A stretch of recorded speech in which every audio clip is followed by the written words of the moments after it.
We're on a mission to find farm fresh food right here in Champaign County and share with you ways to prepare it. We'll introduce you to local farmers and food entrepreneurs who love to fix what they grow and share their recipes with us. We're not quite ready for the Food Network yet, but that doesn't keep us from trying. We're out here at Oakview Farm Meats, which houses Hippie and the Farmer Catering, Cosmic Charlie Breads, and also the pickup site of the Champaign Locally Grown Virtual Farmers Market.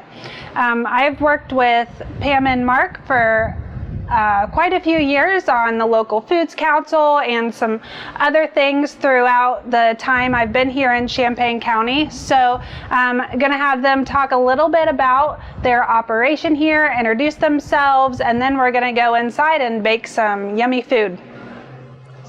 Mark? Well, this basically started out as the farm's been in the family for over 50 years. Originally, we just raised pigs here, and it was our office site for Oakview Genetics. And then about 10 years ago, we needed to do quality testing for the pork we were raising. At the time, we were selling genetics to farmers raising pigs for Chipotle and Whole Foods. Mm-hmm. So we had to process so many animals a month to check for quality. Well, we needed to do something with the meat when we were doing that, so that's how the meat shop started about 10 years ago now. Okay. And when we did that, we started going to farmers markets and first cooking samples to give away, and then we put a trailer together where we could actually sell sandwiches. Mm-hmm. And that's when we started working with Pam with Cosmic Charlie Bread, when we started doing our sandwiches at farmers markets at that time. Okay. So, and things just kind of developed from there with everything else we're doing here. I'll let Pam talk about how Hippie and the Farmer started then from that point. Like Mark said, we both started farmers markets. That's how we got our start. I was in the farmers markets before Mark. I've been in them for like 13 years. In the course of that time, from the time I baked my first loaf of bread, I have been featured in 4 to 5 different restaurants over the years. I have had a storefront in Springfield, a storefront in Urbana. When Mark came onto the scene at farmers markets, we were all just kind of exploring, promoting each other's products at farmers markets. We started thinking, well, what if we put some samples of my bread with some of your product? People were going crazy over that.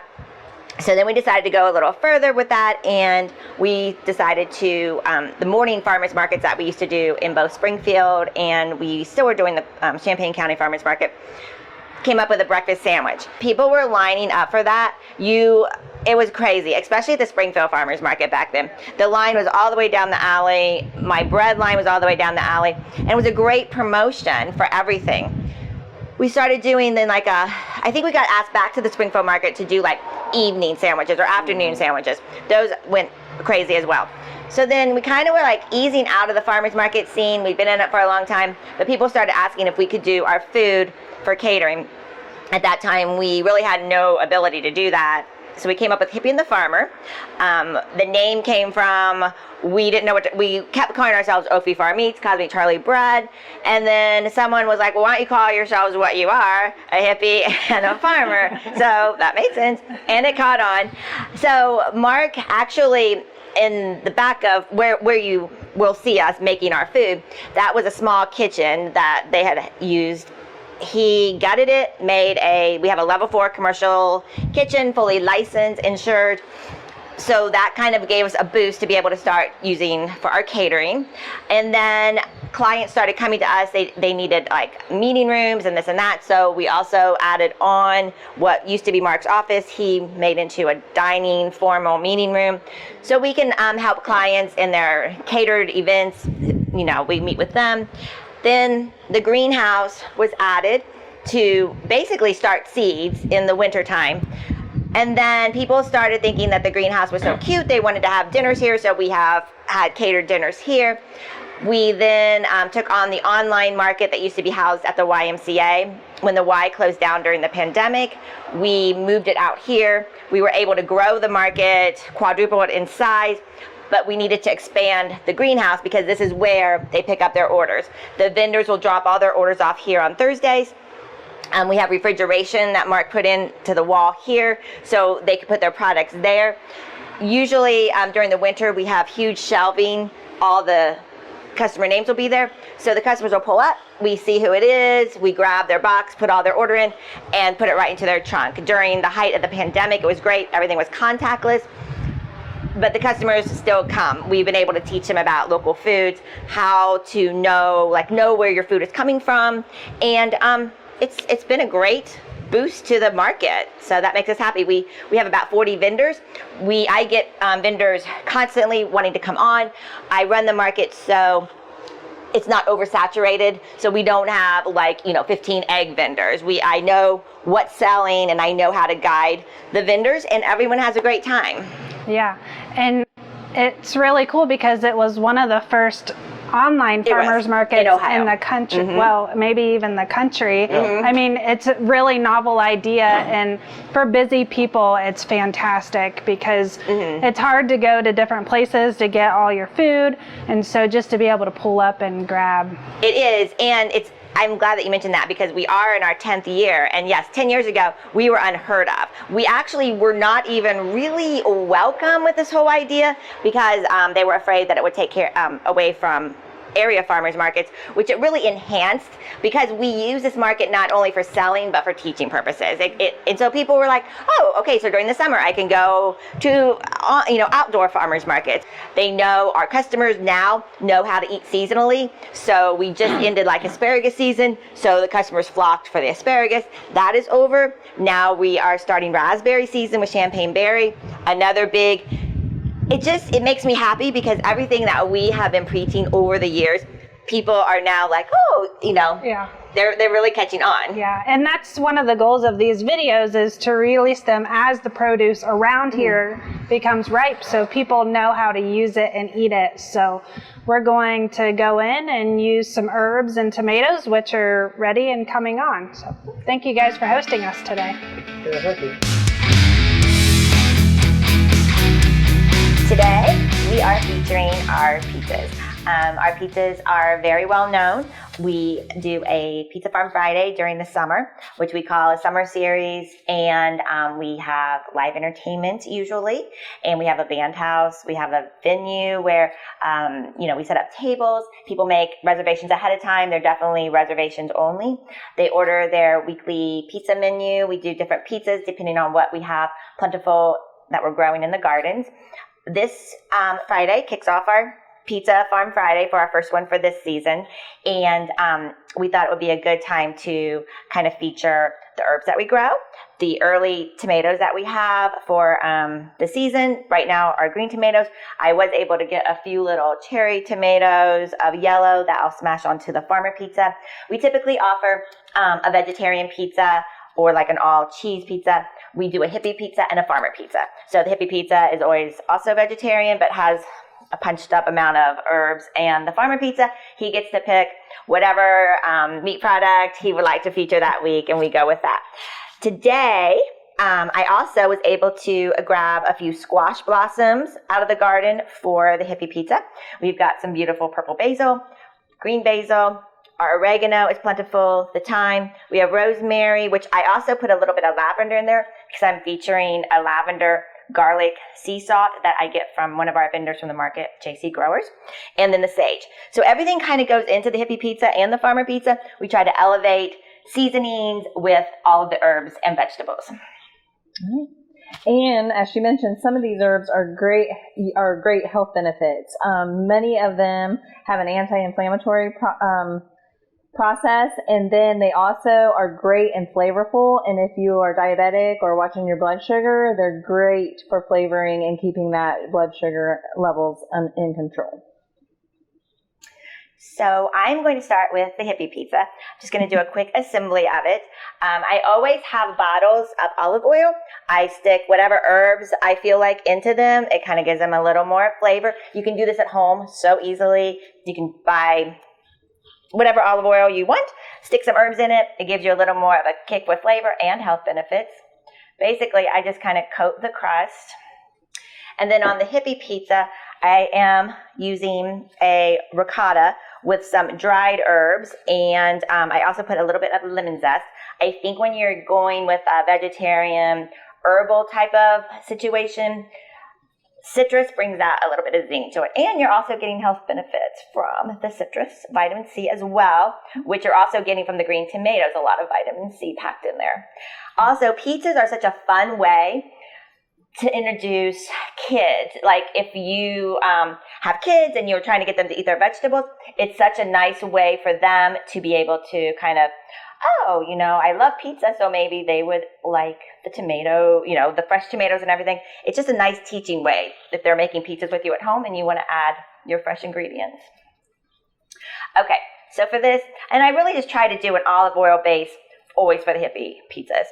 So then I am going to take the green tomatoes that I've already drizzled with some balsamic and some red pepper flakes. I think green tomatoes can be a little bland, but if you kick them up with some acidicness of like the balsamic, it really gives them a punch. And again, tomatoes are a great resource for lycopene, your vitamin K, some potassium as well. Helps with cardiovascular and heart disease. So then for the herbs, I like to add a lot of color, which you do get with purple basil. Purple basil, it's got a great basil flavor, but it seems to be like maybe a woodier, more hearty basil. I just love the color of it and the flavor of it.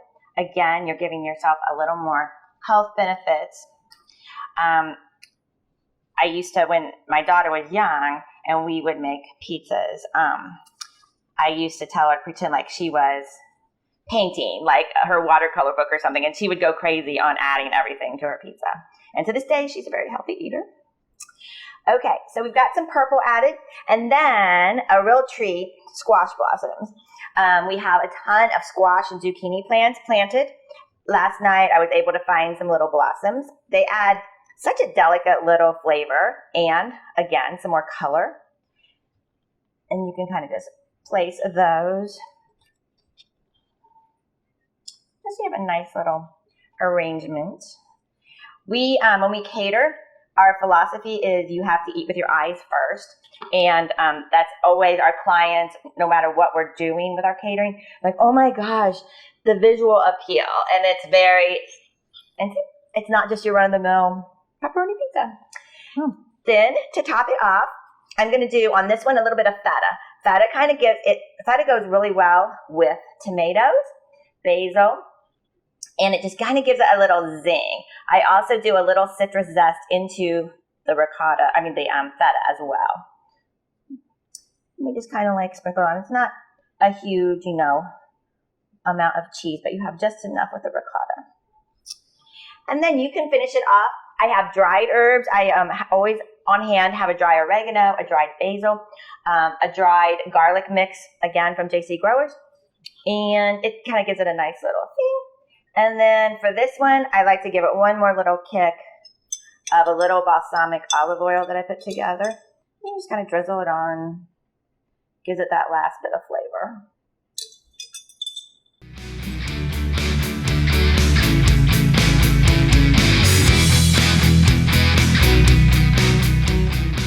Okay, so we're now going to move on to a farmer pizza. The farmer pizza, like I said, always features a meat product from Oakview Farm Meats.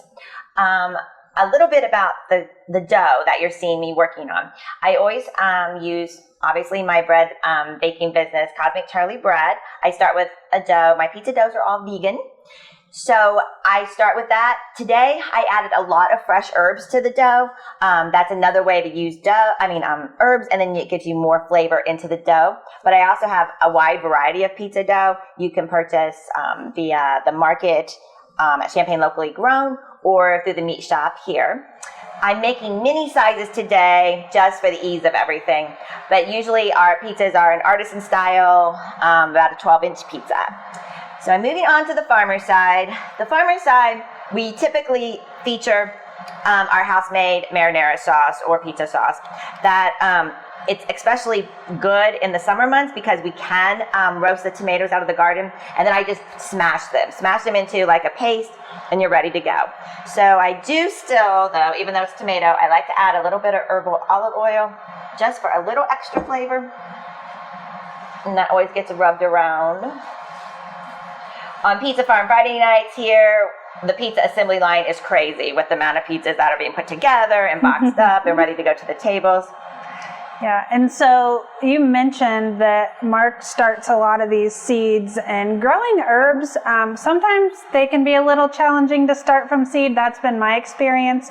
But then after that, they're pretty low maintenance. I don't know what you've experienced, Mark. Well, all of our produce and everything that we grow, I like to start in January, getting seeds started. We actually start them in a warm inside, then we move them out to the greenhouse. But the other real advantage in starting early in January, herbs and some of these different plants are difficult to start at times. And I like to start early enough where if there's an issue, I've got time to do it again. Yeah, that's a good strategy. I've run into that too. It seems like if we keep on a heated surface is the biggest thing to getting it started, and not. There's also a fine line between enough water and overwater. Oh yeah. And the light issues, but it's basically a trial by error. Everybody's setup's different, and if somebody wants to try it, it's a trial by error. You kind of start with the basics and you figure it out. Yeah, and I mean, some herbs are more like arid, and while other ones are more like a little bit more water. So that's one thing too. They're really easily grown in pots, but if you mix them, you want to make sure that you're mixing types that like the same soil moisture. And there are herbs that we finally just gave up on. We gave up on cilantro. Oh yeah. And then we also gave up on trying to do mint because mint just takes over everything. So that's another thing to think about. If you're doing mint, it's great, but definitely do it where you can contain it because it'll take over everything. And that's a great point, because some of these are annuals, they don't survive, but others are biennials or perennials. And like you said with mint, some of them do take over. Dill is another one that will reseed itself very easily. So research if you're going to put them in a garden, make sure you research what kind of herb they are, because you don't want to end up with a mess that you don't want. So I've done the tomato sauce on here, so I'm going to go on. We have banana peppers that are very plentiful right now out in our gardens. So I went ahead and I like to kind of just slice them along, smash them down into the sauce. I think it gives it a better appearance than, the little circular. Oh, that's slicing. a unique idea. Also, I like to, when I'm doing fresh peppers, I like to kind of marinate them in a little bit of olive oil and balsamic as well. Again, I just feel you can't go wrong with a little acid in anything. And then I go through and start adding the sausage. So the Farmer Pizza always gets a sausage. I'll let Mark talk about that. Today we're featuring his Sage bulk sausage. These are heritage breed genetics that we raise here. The start of them were all imported from Sweden over 20 years ago. And actually in the last few years we've started to incorporate red wattle genetics to add a little more quality, yet a little more intermuscular fat. So it's amazing the genetic difference in the meat flavor makes and how they're actually raised, and that's kind of what everything's been built on here from the beginning, was the meat shop and the meat quality. Yeah. And that's one of the great things about having local food options, is all the different opportunities you have with even different breeds, like you mentioned. And I think we see some of those that have gone commercial a little bit, like probably Wagyu, with beef. But we have several farms here in Champaign County that are specializing in different breeds. So trying those different meats and seeing which one you might have a preference to is really, really cool opportunity. So I've added the Sage sausage, and I wanted to, before I go with the ending of the cheese on it, it doesn't really the important thing to making pizzas at home and utilizing fresh produce and herbs is that you have fun with it. So don't stress out. I mean, you can buy your dough from me and you guys can break it up at home and use it. You can buy a prefab dough at the grocery. I think the importance is, and I would love it if you bought my dough, but the importance is you're having fun with it, so that by the time your pizzas are coming out of the oven and your kids have helped and you get all this great, vitamin and fun and color to it, they're excited to eat it. It's not a hassle of, So I kind of, like I said, with my daughter, I gave her the whole counter. She just went crazy with her pizzas and she was excited, when it came out, she was ready to eat it. So don't stress out about the dough, just make it fun. And you can use pepperoni. You can literally, use whatever you want. But this is just how we do a lot of our pizzas. I am adding now a fresh mozzarella. Again, I just like kind of to smash it down. I don't like, to really just cover it in a bunch of gloppy cheese. So this works very nicely. You can get really good mozzarella in, the stores, the feta. Stores have come a long way. You used to have to just go to like a specialty store or Whole Foods, but all of our stores have come a long way carrying these organic, great products. So again, it's all your taste. And if you want to do shredded cheese, do shredded cheese. Just make it fun. Okay, so we've got that, and then I think it always looks better to top it off with a sprinkling of herbs. I like to kind of hit the crust around there with everything too. I've got a dried basil, a dried oregano again. And then for whatever reason, the farmer pizzas always, hand me that. Always taste really good. I know it sounds weird, but this little bit of lavender garlic that JC Growers made just for us really goes a long way on this. So there we have the assembled pizzas. Awesome. They look amazing. Let's bake them. Okay.